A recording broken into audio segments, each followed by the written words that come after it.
Are you still tracking jobs in Excel or Google Sheets? It's time for an upgrade. Jobscan's free job tracker tool makes it easier to track your job search, starting with the job listing. All you have to do is create a free Jobscan account and download the free Chrome extension.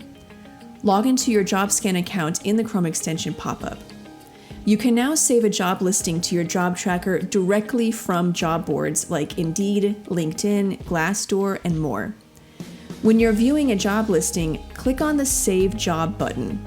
The job details will auto-populate in the job tracker pop-up. Click on Save to Job Tracker.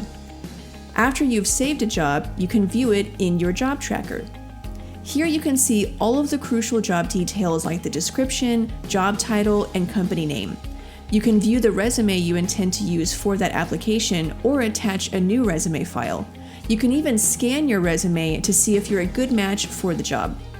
Once you've scanned your resume, Jobscan will show you personalized tips on how to adjust your resume to highlight skills and experience that the hiring manager for that specific job will be looking for.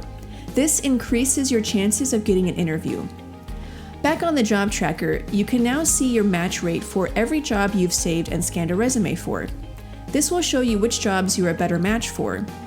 Schedule interviews in each job opportunity so that you don't forget, and record important notes. As you progress through the job search process, move an opportunity from one category to the next. Keeping track of your job search is easy with Jobscan and Job Tracker. Sign up for free today at jobscan.co.